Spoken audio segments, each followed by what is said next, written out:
Hi, this is Chitra, and you're listening to Hello Educator.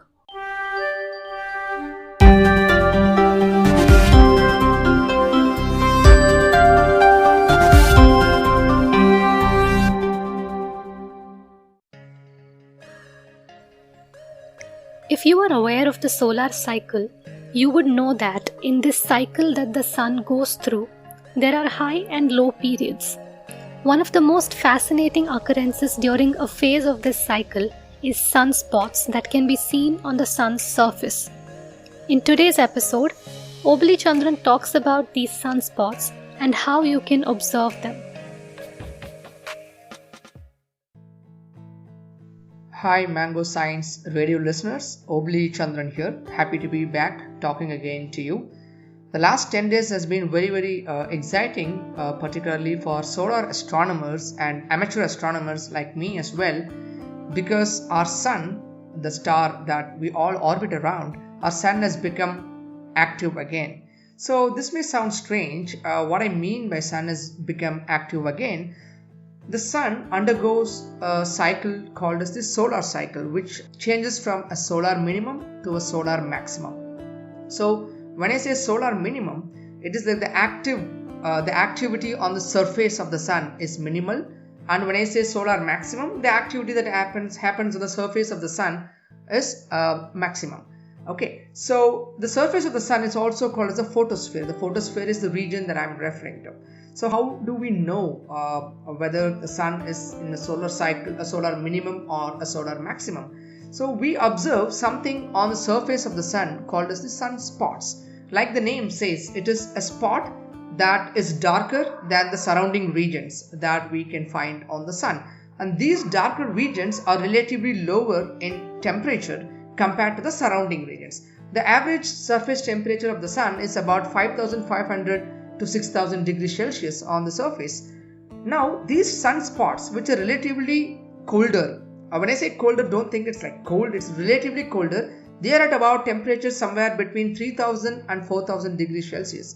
It's really hot, but still compared to 5,500 or 6,000, it is darker. So at that temperature, the sunspot is supposed to be like glowing in crimson red or orangish red, but still, since the surrounding regions are so bright, from our point of view, when we look at the sun through a proper solar filter or through a telescope or a binocular with proper solar filters, we see that as dark regions. When I say dark, they appear black, but they really do have color because they have very high temperatures. So it is very interesting to know that these sunspots, the appearance of these sunspots correspond to the solar minimum or solar maximum.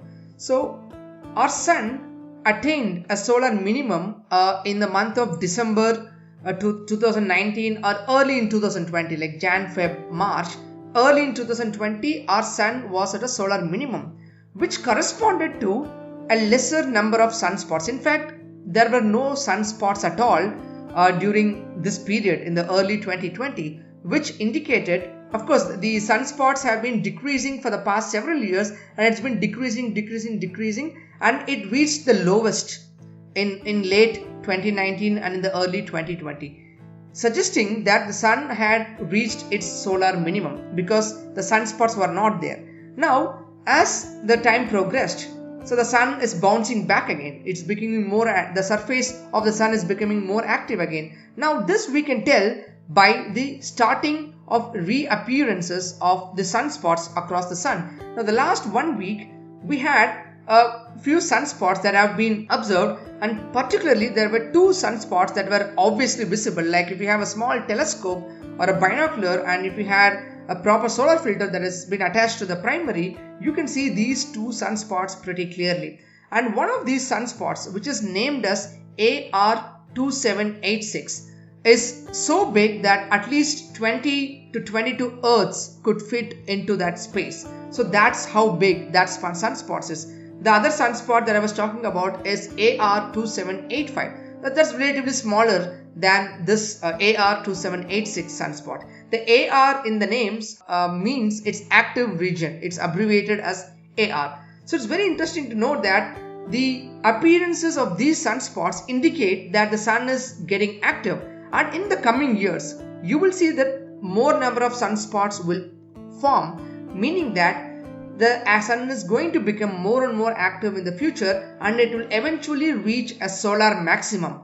And when it is at solar maximum, you will see maximum number of sunspots, and eventually it will drop down to a solar minimum. This entire thing happens in an 11-year cycle. So that is the most interesting part. Now, what are the other effects? What is to us? Why should we study about these sunspots? So one is to understand about the sun itself and what is going on. It has been largely, still unknown the ways these sunspots are formed, but that is one reason why we study sunspots. The second reason is that these sunspots, the occurrences of sunspots is directly connected to the solar flares or the solar mass ejections, the coronal mass ejections, which is nothing but spewing out of the surface particles like charged particles out from the sun, and these are closely connected to the sunspots. Wherever we find sunspots, the regions around it or from the regions where there are sunspots, these events happen, the coronal mass ejections or the solar flares,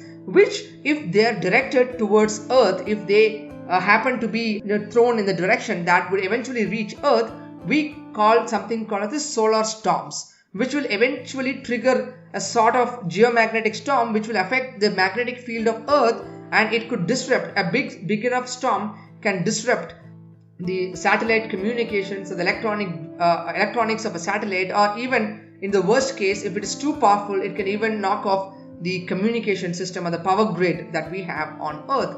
So of course, studying these sunspots are rather not just for the fun of it, but also there are serious implications that we will have by studying them. So observe these two sunspots with great care, definitely with a solar filter. Never look at the sun without a solar filter ever.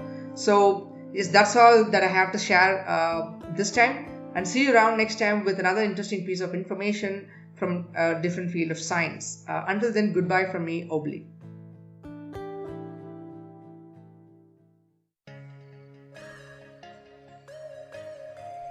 I hope you enjoyed this episode. To receive your daily dose of science stories, don't forget to subscribe to Mango Science Radio.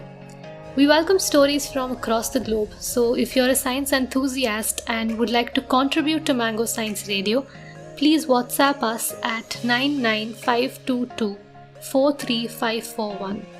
Your feedback is valuable and keeps us motivated, so feel free to share your views in the form of an audio message on WhatsApp. Thank you so much for listening to Hello Educator. Remember to tune in for the next episode.